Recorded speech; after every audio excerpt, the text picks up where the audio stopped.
Então, aula 1, Mário Ferreira dos Santos do Zero. Vamos estudar a postura filosófica dele, desse grande filósofo, desse grande pensador. A partir da sua biografia, por quê? Porque essa é a melhor maneira de se introduzir no pensamento de quem quer que seja. Então vamos dar uma olhada na biografia rapidamente do Mário e entender como é que a filosofia concreta foi plantada nas várias sementes de sua história. Então, vou compartilhar a tela aqui. Beleza?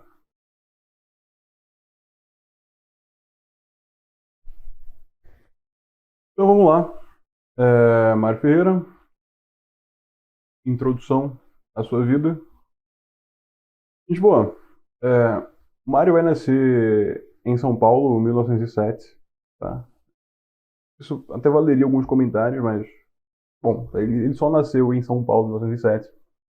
Só que antes de entrar na juventude, é interessante você pensar, né, a maneira que uma vida se constrói. Porque se você se esforçar um pouquinho, vai ver como é que, poxa, tanta coisa na tua vida hoje, ela é exatamente definida por esses anos, né, de infância e juventude. Como é que esses anos te marcaram? Quanta coisa você só não pensa hoje, só não acredita hoje, quantas tendências você não tem, somente por conta de experiências assim ou assadas da tua infância. O Mário, ele nasce como filho de um cineasta. Inclusive, se eu não me engano, ele foi, o pai do Mário foi o primeiro a fazer um longa-metragem no mundo, tá? No mundo. Tem umas imagenzinhas que o Mário aparece em alguns filmes do pai, mas se for para falar do pai, tá? Não tanto em relação à profissão dele, que até é sim significativa em relação a algumas coisas que guinam na vida do seu filho, mas se fosse para falar uma coisa que marca muito o pequeno Mário, o Máriozinho, é o fato do pai ter sido ateu, né? Ele foi ateu, se eu não me engano, até o final da vida. Só que ele foi um ateu diferente. Coisa agnóstico, não é? Porque, porque o pai do Mário, ele fazia parte de uma elite, né? Ele tinha muitos bons contatos aqui no Brasil, tanto quando estava instalado em São Paulo quanto em Porto Alegre. Só que quando o pequeno Mário passa a fazer as primeiras perguntas, que foram perguntas de cunho filosófico, esse homem teve consciência do que devia fazer. Porque naquela época, né, você tem um filho que tem um ímpeto filosófico. O Mário, desde pequeno, perguntava sobre questões existenciais, questões metafísicas. Ninguém ensinou isso a ele. Esse ímpeto, ele de fato nasceu. É um engenho. Né? É um engenho medieval. O Mário nasceu com a tendência de perguntar o porquê das coisas.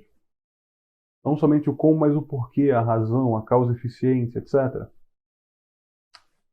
E o pai do Mário, olhando para aquela situação, percebendo que não tinha conhecimento para responder as perguntas, matricula ele no colégio jesuíta. E é lá que o Mário vai ter a primeira figura, né, tanto a inspiração para as respostas em relação às questões de verdade da vida, mas ele vai ter a primeira figura que o inspira, que foi um padre jesuíta. Eu não me lembro o nome, desculpa. Mas foi um padre jesuíta. E era muito afim ao tomismo, né? A filosofia, né, ao pensamento, ao modo de pensamento de Santo Tomás, grandioso na Idade Média. E ocorre que esse homem, né, ele marca na alma do Mário essa esperança de que a pergunta, quando bem feita, vai ser respondida, ou que tem resposta, desde que se procure no lugar correto. Essa figura marca muito o Mário. Mas eu diria que mais ainda, né, ela marca muito mais do que pelo exemplo. Porque o Mário, ele também nasce, e aí as biografias dele, as pequenas biografias que você encontra na internet, as poucas que falam da infância dele, o Mário, ele tinha uma tendência anárquica por natureza. Inclusive, uma das frases mais famosas dele é: não quero tomar o lugar de qualquer um que não seja eu. E eu quero ser um pensador próprio, eu não quero me atrelar a nenhuma corrente de pensamento, eu quero fazer o que é correto, etc. Assim, é interessante como é que a escolástica, na vida do Mário Ferreira, ela é um fator ao mesmo tempo de inspiração e de esperança, né? Afinal, o Mário nasce com esse ímpeto para querer entender o porquê das coisas, só que o Mário nasce com esse ímpeto de maneira anárquica. O Mário, ele é ao mesmo tempo alguém que recorre à tradição, que recorre ao conhecimento antigo, só que ele resiste, né? A personalidade dele era anárquica por natureza. Eu não encontrei nenhuma imagem do que vai acontecer mais ou menos aí nessa época.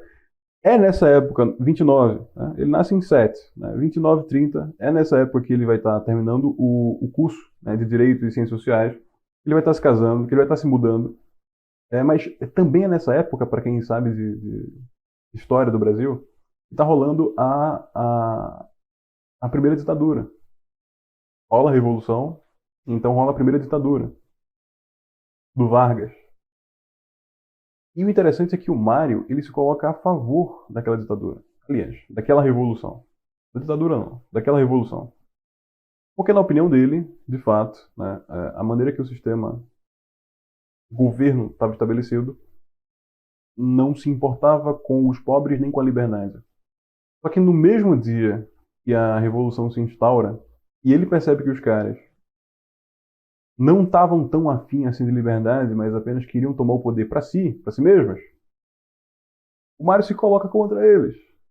O Mário jovem, eu já vai arrumar confusão. Ele já tinha arrumado confusão com a polícia por ter se colocado a favor da revolução, mas aí quando ele nota que a revolução está sendo representada por um bando de loucos que não vão fazer o que ele achou que eles iriam fazer, que era uma tomada de liberdade, de democracia, etc., ele se coloca contra os caras e no mesmo dia ele é preso. O Mário Ferreira dos Santos começa sendo preso na juventude. Daria para falar muita coisa, tá? Sobre o significado da Yolanda na vida dele, como que foi, né, esses primeiros anos em que ele se formou como advogado. Mas, assim, o fato é que o direito não marca tanto a vida dele. Ele, inclusive, acaba se tornando comentarista político, comentarista de economia, e não trabalha exatamente com o direito, né? Ele vai para a área publicitária e depois para a área de educação. Porque a Yolanda, ela de fato marca muito a vida do Mário. Muito, né? Foi uma esposa que... uma esposa ideal para um homem sábio como ele. Por exemplo, pelo que o Olavo fala, quando o Mário morre, né, e deixa a obra inacabada, inúmeras transcrições que a própria esposa fazia, já no final da sua vida, a Yolanda estava com Alzheimer, esquecendo quem eram as filhas, as netas, etc. Só que desde a juventude, aliás, desde a maturidade, o Mário vai começar a escrever de fato, escrever enquanto um filósofo depois dos 40. Mas desde essa época, o Mário e a Yolanda, eles trabalhavam juntos, né? O Mário pensava e a Yolanda escrevia. E não é que quando o Mário morre, depois de muito tempo, a mulher já está caducando as cabeças, esquecendo as filhas, as netas. Ela nunca parou, né, com esse trabalho, assim. O Olavo vai contar que ele tentou pegar umas transcrições do Mário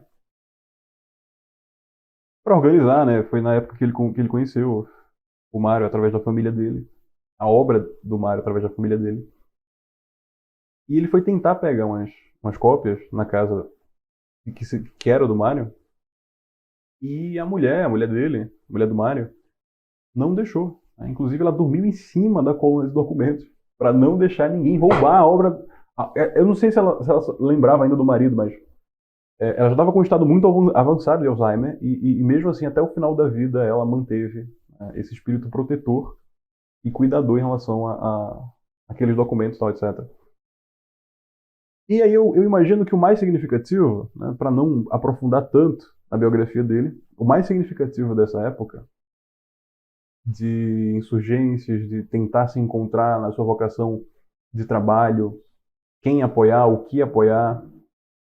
Também nessa época ele passa a estudar filosofia moderna. Ele inicia, né, na juventude, na infância e juventude, na filosofia católica. mas quando ele se torna independente, né, anárquico por natureza que ele era, ele obviamente não ia ficar muito tempo ali. Ele até se envolve com a maçonaria, logo após se casar, só que ele de fato se debruça nos filósofos modernos, principalmente o Nietzsche. O caso é que havia uma outra figura, e desde a época das aulas no Colégio Católico, ele tinha chamado a atenção, que é o Pitágoras. E aí, entre 1930 e 1940, o Mário ele cria um personagem fictício, Pitágoras de Melo. Inclusive, vai ser o personagem principal da obra que a gente vai ler no grupo de estudo, Filosofia da Afirmação e Negação. O protagonista do romance é o Pitágoras de Melo. É uma figura muito estranha. Assim. É de fato muito estranho você tentar entender de onde que o Mário tira todas as características do seu personagem. Pelo nome é óbvio, a inspiração é em Pitágoras e a figura de Pitágoras, o filósofo, o criador, o autor do nome, né, filosofia, amor à sabedoria, imprimiu muito significado na vida dele. Tanto é que, assim, tem quem diga que o que o Mário faz é um tomismo pitagórico, é uma síntese entre tomismo e pitagorismo. Eu acho, assim, apressado dizer isso. Se fosse para fazer um título, para dar um título à filosofia do Mário, eu diria que é escolasticismo pitagórico, porque diversas vezes o Mário entra em Soares, entra na escolástica tardia, inclusive nas disputas que o Escuto e Santo Tomás, o Beato Escuto e Santo Tomás tiveram, o Mário toma o lado do Escuto, embora que ele sempre buscou sínteses. Ele sempre buscou a síntese do Tomás com o Escuto, com o Soares. E ele até brinca, né, em algumas aulas, tem aulas disponíveis na internet dele, e que se fosse o próprio Tomás e o próprio Escuto conversando entre si, eles não entrariam em desacordo como seus discípulos fizeram. E, de alguma forma que a gente vai ver, né, mas aparentemente muito doida, o Mário tenta, não sei se ele consegue, né, ele tenta unir a tradição da filosofia cristã com a tradição pitagórica, o que leva ele muito longe. Ele vai se debruçar não somente com Pitágoras, mas os neoplatônicos, os neopitagóricos, os herméticos, Platão, Aristóteles, praticamente todos os gregos, lia em grego original, né? Então era uma vantagem para ele. E também se envolve com filosofia hindu e assim, é difícil dizer o que o Mário não estudou. Ele sobe a carreira por todos os patrísticos, escolásticos e se debruça em relação aos modernos, né? O Hegel marcou muito o Mário, o Nietzsche marcou muito o Mário. Os autores anárquicos, anarquistas, marcaram muito o Mário. E essa panaceia, aparência, cristaliza-se na figura do Pitágoras de Melo, que é nessa época que ele surge. Alguns estudos mais maduros do Mário, aqueles que ele fez em relação ao Pedro da Fonseca, por exemplo, vem um pouco depois, mas é mais ou menos nessa época, por isso que eu não coloquei um ano aqui. Tá? É mais ou menos aí entre 30 e 40. E essa figura é tão estranha, o Pitágoras de Melo, né? Não o Pitágoras que o Mário criou, para alguns romances, tal, etc., que alguns artigos de jornal que ele escreveu na época, foi o trabalho que ele se estabilizou por mais tempo, eram assinados pelo Pitágoras de Melo e, inclusive, ocorria algo que você poderia chamar de previsão. Assim, muita coisa que o Mário falou sobre a Segunda Guerra Mundial, na boca ou pela boca do Pitágoras de Melo, se concretizou. Infelizmente, o acesso hoje em dia aos artigos do Mário ainda é muito escasso. Né? Uma das nossas grandes dificuldades, se a gente quer estudar o Mário Ferreira dos Santos, é a dificuldade gigantesca que algumas pessoas nos colocam em relação a ter acesso à obra dele. Né? Só que essa é outra conversa. Há umas dificuldades muito chatas. Mas assim, para aumentar a curiosidade e a maneira que o Mário sintetiza a vida dele nessa época, a vida de estudos dele nessa época, é nessa figura, o Pitágoras de Melo. Em 1945 aparece o primeiro pseudônimo.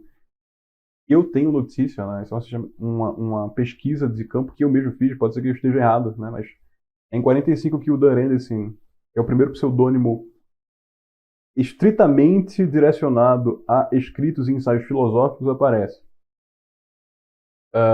Se eu não me engano, a primeira versão do romance Filosofia da afirmação e negação. Ou eu acredito que foi o Homens da Tarde, né? Homens da Tarde. Ele é de um pouco antes, depois o Mário refaz o livro, mas o Dörendesen, que é ensaio filosófico propriamente dito, não é livro de aforismo, é ensaio mesmo, análise mesmo, você já vê a originalidade do Mário como filósofo, aparece aí nessa época. Tá? É só em 51 ele começa a assinar os próprios livros. A questão é que nessa época acontecem também muitas coisas interessantes. Né? Eu não sei exatamente quando foi a data específica, mas o Mário, ele não se decidiu pela filosofia à toa, ou de maneira apenas subjetiva, interior, assim, os movimentos, a pessoa que ele foi, a criança que ele foi, o adolescente que ele foi, ou as relações que ele teve que criar com as pessoas por conta de quem ele era, né? Não foi somente por esse motivo mais interior que o Mário se dedica à filosofia, né? A ser um filósofo e a ser um professor de filosofia. Tem que entender que nessa época não tinha ninguém aqui no Brasil falando sobre esse tema. Até tinha, né? Você tinha as faculdades e os centros católicos. O problema é que o povo não tinha acesso, assim, nada. Tem um livro de filosofia, naquela época, era muito caro e as editoras não se interessavam. Né? O Mário, quando publica os primeiros ensaios, ele tenta, de todo jeito, ter contato com editoras para vender os seus livros e todo mundo bate a porta na cara dele. É por isso que ele cria pseudônimos estrangeiros. Ele conseguiu publicar alguns. Ele, inclusive, trabalha numa certa editora em que ele consegue publicar vários. Alguns desses romances estão perdidos. Eu não sei se a gente tem noção. Eu já vi algumas listas na internet, mas eu não sei se a gente tem noção ainda de todos os pseudônimos que o Mário usou. Tem alguns que eu, por exemplo, tenho suspeita se é ele ou não, né? Mas provavelmente foi porque foi da mesma editora da época que ele estava trabalhando. E é desconhecido. Mas esses detalhes são só curiosos. O caso é o seguinte: tem uma viagem que o Mário faz para a Europa. E quando ele volta com a esposa para o Brasil, ele volta atordoado. Completamente atordoado, porque comparar a cultura do país dele com a cultura dos países europeus o angustiou. Né? As pessoas conhecia de filosofia, sabia questionar, sabia pensar naqueles países. E aqui não. Aqui o povo era criado a pão e circo. Pão e circo. Ele se revolta com isso. E assim, eu me revolto com um fato da história dele, porque puta que me pariu. Como é que as faculdades aí de pedagogia não endeusam esse cara? Porque o que o Mário fez foi extraordinário. Ele vai montar a própria editora, porque tá todo mundo batendo a porta na cara dele, para ele publicar os próprios livros. Sim, ele vai fazer isso. Com pouco dinheiro, ele vai fazer isso. Só que o que ele faz, o trabalho pedagógico que ele faz, ninguém fez no Brasil. Ninguém. Ninguém. E foi de sistematizar introduções à filosofia e vender de porta em porta. O Mário foi o primeiro filósofo a vender os próprios livros de porta em porta. Quando perguntaram a ele, inclusive tem um cara que deu um fora dele, um dono de editora. Quando perguntaram a ele por que ele estava fazendo isso, ele disse que não era por ele, porque aquele tempo despendido ali ele poderia estar usando para aprender. Ele estava fazendo isso pelo povo dele. Porque o povo dele não tinha conhecimento e precisava ter. Então, a maneira que o Mário organiza as primeiras obras é até conveniente, porque é mais ou menos em 40, 45, ele inicia a aulas particulares. Dava aula de oratória, dava aula de retórica. E aula de uma coisa que ele chamou de integração pessoal, que era basicamente um tipo de desenvolvimento pessoal com conhecimentos da época. As demandas passam a surgir por conta das referências que ele usa nesse curso em relação à filosofia. E ele passa a ministrar cursos de filosofia. Esses cursos é que vão ser organizados em transcrições e livros. Porque o pessoal começou a se ligar, né? Quem tinha acesso ao curso do Mário é quem morava perto dele. Né? Aí o pessoal começa a ligar, né, para pessoas de outra região do país. E o pessoal não tem condição de viajar para ver o curso do Mário. Começou a ser algo bom. Né? Ele ficou meio famoso. É aí que ele faz o curso por correspondência. E o curso por correspondência de filosofia, de introdução à filosofia, se torna os primeiros livros da Enciclopédia de Ciências Filosóficas, que de fato se oficializa em 52. É, essa enciclopédia, ela é importantíssima, a gente vai ver com mais detalhes, mas ela sintetiza de fato quem o Mário é. Inclusive, é possível dividir o Mário em três fases.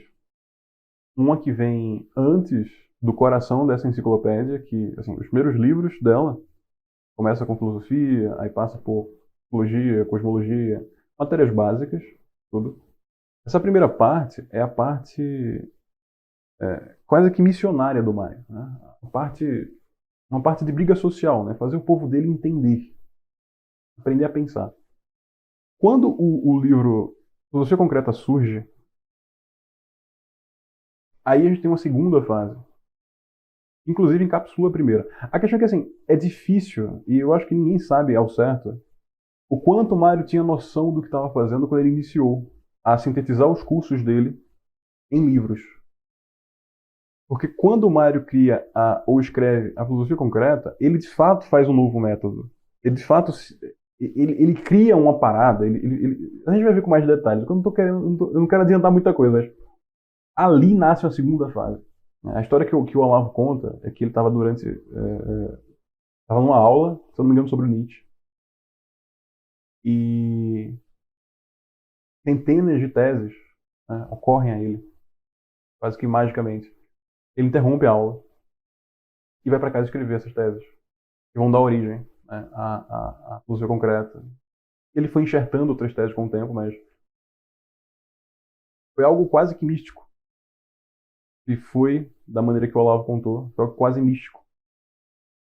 Nasce a filosofia concreta e, assim, você tem a terceira fase, que seria o coroamento. Aí o Mário não terminou. Seria o coroamento da sua obra, que seriam as obras de sabedoria, onde ele já de fato sintetiza a porra toda, as filosofias, os conhecimentos, da maneira mais, como ele gostava de dizer, apodítica possível, onde o sonho dele era criar um método, criar uma filosofia que pudesse ser não somente método hermenêutico, mas método sistemático, para que todas as positividades de quaisquer conhecimentos que fosse, de quaisquer regiões que fosse, de quaisquer culturas que fosse, pudessem ser sintetizados e organizados num todo. Então, assim, a obra do Mário é essa tentativa de criar a hipertradição, é que a gente pode dizer assim. Isso acontece, o coração dessa obra é a Filosofia Concreta em 57, essa edição aí é nova, a edição da imagem. Infelizmente ele morre em 68, então se você ver aí, ele teve pouco mais de 15 anos, né, para dar a forma que ele queria a essa enciclopédia.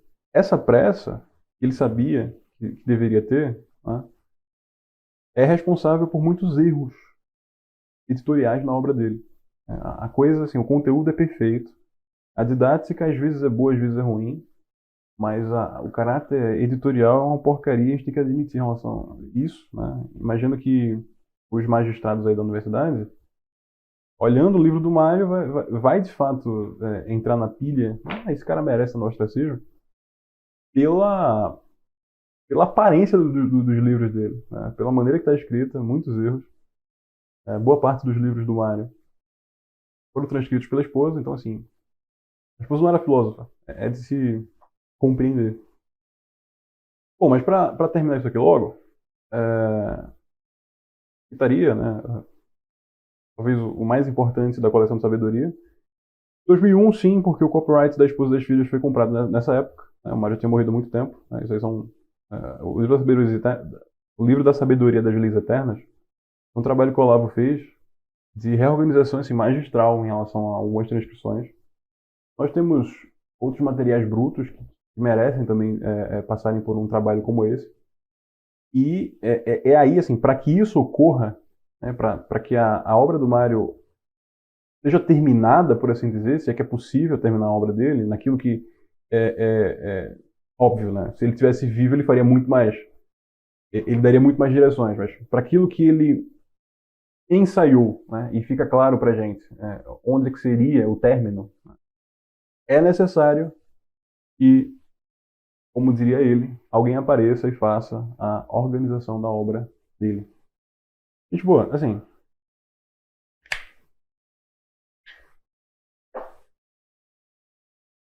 mais uma vez, a gente entra no que eu falei na aula zero. Assim, é inevitável que alguém apareça e represente o ferreirismo. O grande problema do ferreirismo é o seguinte, assim, a obra do Mário Ferreira, que ela é muito difícil. O Olavo dizia que o Mário é o tipo do cara que você tem que ler só no final da vida. Assim, eu concordo com o que ele está dizendo. Porque para quem estuda filosofia, de fato, você vai ter que ter muita figurinha. Né? Chegar ao Mário sem conhecer Aristóteles, sem conhecer São Tomás, sem conhecer Escoto, sem ter uma ideia de quem é Pitágoras, vai te dar muita dificuldade. Provavelmente você vai empacar em muitas áreas. Muitas áreas. Mas o próprio Mário, quando ele tem o gênio didático, o gênio pedagógico, que não são muitas vezes, ele já pode ser aquele que te guia para onde ele de fato está. Então, assim, não é desmentindo o que o Olavo disse, mas ampliando. Sim, o Mário é alguém que você tem que estudar apenas com maturidade filosófica. E eu entendo que essa seja a grande dificuldade. E justifica, talvez, em parte, o fato de ele ter sido esquecido, porque não é todo mundo que vai tancar aquilo ali. O Mário, de longe, supera qualquer filósofo moderno. Qualquer um. Qualquer um. Não é todo mundo que vai poder chegar ali e dizer: eu posso representar isso aqui, eu posso continuar essa obra. Fato. Contudo, o próprio Mário, né, quando lido, quando estudado, né, tem diversas obras dele disponíveis. Você vai e volta com carinho, com cuidado. Né? Por exemplo, a série de convites ajuda muito você a entender a enciclopédia filosófica. Alguns pontos da coleção de sabedoria ajuda a entender como que a maturidade do Mário, né, a terceira fase do Mário, deu como síntese certos temas que ele foi introduzido de maneira mais hesitante na enciclopédia. A compreensão das teses, da estrutura em tese da filosofia concreta, que ajuda a ter uma visão do todo. Assim, não é impossível começar um estudo da filosofia a partir do Mário e começar um estudo da filosofia do Mário. Não é impossível. As demandas vão ficar claras, inclusive aqui nesse curso, as demandas vão ficar claras, né, os caminhos possíveis. Eu e os rapazes, por exemplo, nós discutimos muito sobre quais são de fato os melhores caminhos. A gente faz uma síntese aí de muita sugestão que já apareceu. Muita não, né? Porque muita coisa sobre o Mário nunca apareceu. E a gente vai ver alguns caminhos possíveis e tal, etc. Mas o que eu quero dizer é o seguinte: é possível estudar o Mário, tá? Hoje em dia. Né? Inclusive, alguém que não sabe de filosofia, é possível estudar alguma coisa do Mário. E aí já vislumbrar como e para onde ir, de fato, se quiser ter uma maturidade nessa obra. Mas esse chamado, esse convite que veio no final da vida dele, eu não tenho tempo. Não vai dar tempo de organizar minha obra. Alguém vai vir e vai organizar. Isso aí tem que doer no teu coração, cara. Isso não dói no teu coração, você é um filho de uma puta. Então eu espero que esse seja um chamado, que esse seja um convite, que esse seja uma provocação. Não para que esse estudo, esse grupo de estudo, por exemplo, que vai aparecer aqui agora, ele seja a esperança, mas que ele seja uma das primeiras reações. A gente não pode deixar esse cara no ostracismo. O Mário é alguém que você pode dizer assim: eu tenho orgulho de ser brasileiro. Eu tenho orgulho de ser do país desse cara. Dito isso, eu espero você na próxima aula.